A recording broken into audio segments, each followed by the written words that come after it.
I'll always be with you. Okay, thank you.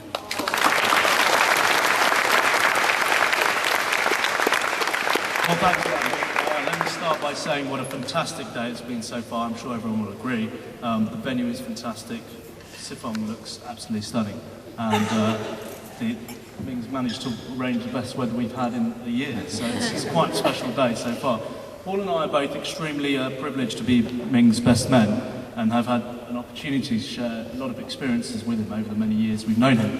But before we talk about Ming, I wanted to just focus a little bit on Phong, because obviously after all, it is her big day. And I mean, I've known Phong for a number of years now, since she's been together with Ming. But, you know, in that time I've come to know her as a truly warm and friendly person, someone who's just so easy to get on with, as all of you I'm sure will know, and someone who's just perfect for me. But I wanted to check with her friends what they thought about her as well. So I sent out a little email, and I got some answers that I'm sure won't surprise any of you. I mean, they said that she was loyal, caring, honest, and a great agony aunt. Well, wait a minute, but the same emails that we received there also highlighted that Phong was extremely loud, that she always has to have the last word, no matter whether she's right or wrong, that most of her friends wouldn't want to live with her anymore because she whines too much and complains a lot. She is known to have a bit of a potty mouth, and apparently wandering hands, which we don't really know what happened over her head there, but we can only assume certain things with that one. I particularly like the fact that she has a great hobby of trying to make, you know, blokes have a bit of a hard time, and I've actually been in a corner with Phong where she starts talking to me about my relationships and how I should be married and how I should have kids and that kind of stuff. So the agony aunt thing comes through to that, but the reality is that she's yeah, don't go on the wrong side of Phong. Ming, more importantly. And you know, obviously Phong married to Ming, and you know, we had the same email going out to Ming's friends, which was also very interesting. And I mean, the fantastic thing was that, you know, Ming came across as being, you know, extremely loyal. He's been, you know, the rock in terms of many people's relationships. A fantastic listener, and you know, he's gone out of his way to learn more about the Chinese culture, to learn the language. He's spent a lot of time doing those types of things.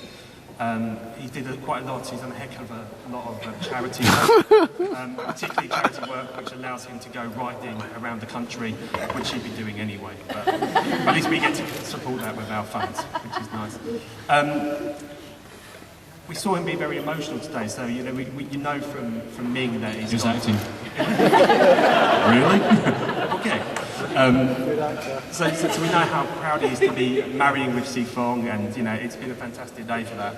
I suppose that the cusp of it was that, you know, when you ask all of his friends, you know, he's consistently shown generosity and kindness for many years. And that's why so many people are here at the wedding today, and so many people dropped everything to be with Ming and Phong today. But Paul, just talking about kindness and generosity in Ming, my experience has been a little bit different. Thanks for leaving me with the bill in the pub just a bit earlier for everyone's lunch. That was fantastic of you. But actually, no, it's not all about me. It's about you today. And I asked your family, because obviously it's very important. And your sister Lynn had a wonderful story of your kindness and generosity. From probably your uni days, when you went back, when you were in Imperial College in London. And Lynn tells me that she turned up to your house at dinner time, and Ming was there, and obviously, given the time of day, she quite fancied something to eat. So Lynn asked Ming, her twin brother, if he would kindly provide her with some food, to which Ming replied, "I haven't got enough for both of us." But after a bit of persuasion, Lynn's managed to, you know, get Ming to actually provide her with a little bit of food. And his response was, "As long as you don't eat too much." The great thing is, Ming was cooking that day a whole roast chicken, 3 baked potatoes, 2 heads of broccoli. Generous guy. Love that. But actually, as we all know, Ming has food issues. Anyone who's ever eaten with Ming for more than, you know, 7 hours, which normally takes him to eat one normal meal, would know that he has a lot of strange issues about food. And it's a good thing you booked a 10-course banquet tonight, because I guess we're going to be here for quite a few hours watching you eat. But which actually leads me on to one of Ming's best traits, his timekeeping. Impeccable timekeeping, as everyone will know. Ming's never late to anything other than being a bit late this morning and generally to everything else in his life. But I have a Chinese proverb I looked up actually, and I think it's quite apt for you. It's later than you think. That's, I believe, a Chinese proverb. I'm not sure, but that's what I've been told. Can you say it in Chinese, please? Kevin? No? Okay. So I guess I've pretty much covered most of Ming's eccentricities there.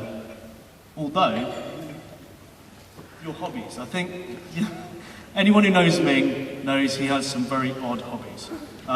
Ming gets a little bit into things, and that's probably a bit of an understatement. Now, Ming has failed hobbies, and he has hobbies that he continues with. So, an example of Ming's failed hobbies would be Ming the Wumble, Ming the AFC Wimbledon fan, who buys season tickets and doesn't go to any games or anything. Or maybe snowboarding Ming, where he buys all the gear and has no idea. I think that died pretty much, what, about 2-3 years ago? 4 years ago. Good.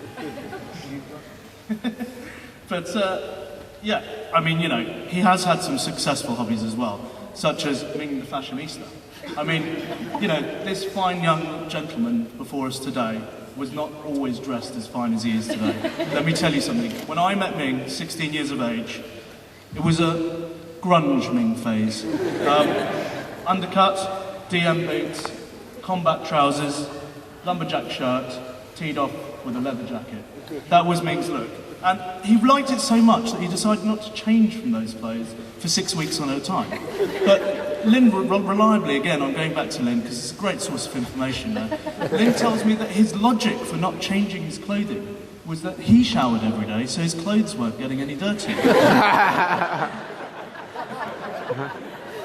But anyway, as Ming grew older, his passions changed.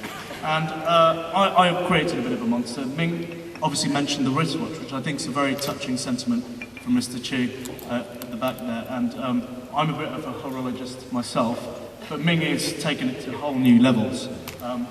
When Ming started getting into watches, he didn't just buy one, he bought a whole array of watches. As I say, he gets into things a bit fanatically. But it didn't just stop at watches, it went to watch straps. And, you know, getting an email about, I had to write this down because I couldn't even remember, uneven lug width bands on his new Don Bluth. Come and speak to me later if you don't know what that means. But I mean, trust me, on a night out, it's not amazing fun to have that conversation. But lastly, I mean, you know, Ming, I have to mention your biking obsession as well. It is, you know, just all these little things tie in quite nicely. I think you've taken British cycling to new heights. Not only does Ming have a road bike, he has a mountain bike, a racing bike, a hybrid bike, a full suspension bike, and a fixed training bike. It's pretty impressive. But I think all of this illustrates one of two things. Firstly, Ming, my friend, you are a very odd man. There's really no doubt about that. I think everyone would agree with that. But more importantly, you don't do things by half measures. And that's why, when you told me you were dating Phong, I knew that that would turn out to be your greatest preoccupation. Phong, I can honestly say that Ming is one of the most loyal, caring, and amazing friends that any of us could have ever wished for. He's a man of real integrity, and we both count ourselves extremely lucky to have been fortunate enough to have him in our lives for so long. It's wonderful to see that you make him happier than any of his hobbies. I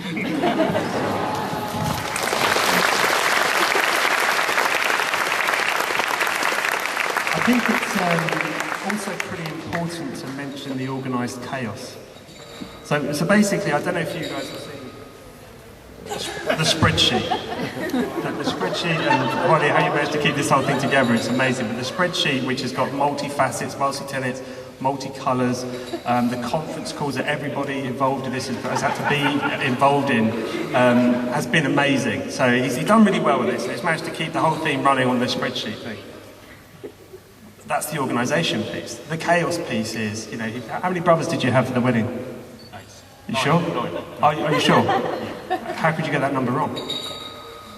Yeah, so basically he forgot this morning when we first started that he had 9 brothers or 8 brothers, but he only had 8 ties and 9 brothers. So we spent most of the morning trying to find another tie that looked okay. So Another thing to mention with the organised chaos piece is the stag do. Can I just have a quick hand? Anyone that went to university with Ming?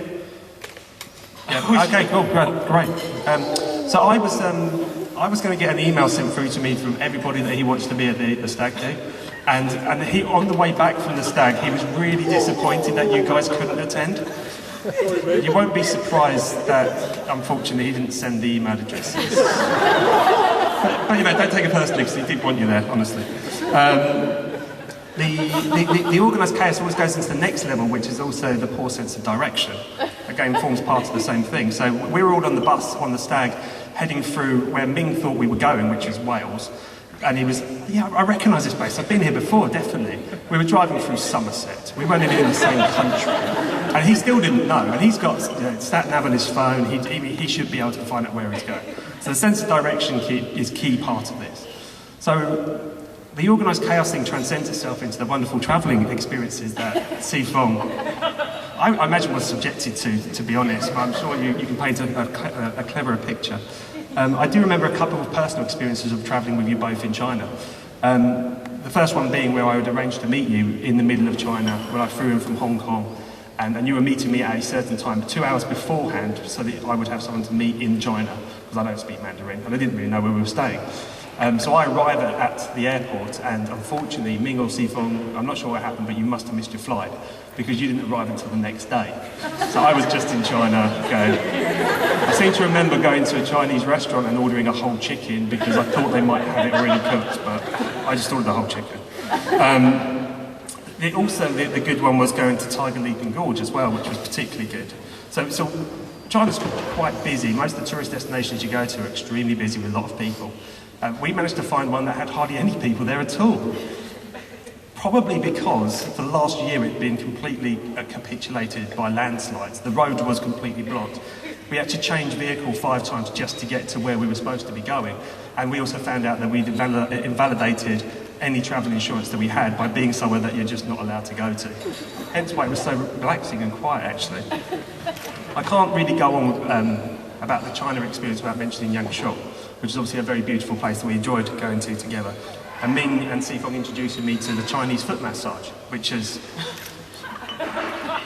It was nice, I mean, it was okay, but Ming very kindly explained to the lady that was applying the foot massage to me that I'd never had one before, and that I really wanted it quite hard. So I'm standing in slight pain because my feet are hurting quite a bit, and the woman's quite intensely killing my feet. And Ming starts whimpering and crying, not dissimilar to what we've seen today. Unfortunately, his pain threshold seems to be a lot lower than he originally thought. So it's, yeah, organised chaos all the way, my friend, organised chaos all the way. I'd just like to finish by saying that, Rav, thank you very much for being the best man alongside with me today. For those who don't know, we have to go and do some games when we go into the hotel this morning, which is fantastic. So we're getting there at 9 o'clock, and it'll automatically say, where's Rav? So they wanted one of the best men to be there, and they said, who's the smallest best man? It was good. So he gets undressed, gets put into a dress, gets Ming to apply a wig and makeup to him, and then they have a lot of pictures of him, basically taken of each other. I mean, obviously, to my part, I always had some bad forfeits as well. I had to eat a hash brown, and I hadn't had breakfast, so I got away with that pretty well, actually. So thank you, Ravi, for being there. Can't finish without saying thanks a lot to the brothers and the sisters who've done a fantastic job of supporting us. Some of them down the pub while we were working, but that's fine. And probably most importantly, certainly most importantly, I'd like to thank Ming and Phong for giving us the opportunity to be here today. And if I can ask everyone to stand up and just to toast to Ming and Phong. Ming and Phong. Cheers, you haven't got a drink, by the way.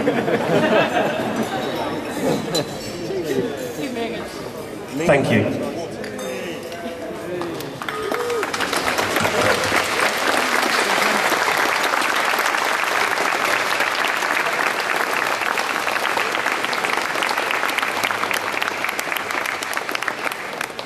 Ming's got some orders for everyone. Could everyone get seated now, apparently? And there's a table back plan, I believe, behind you. And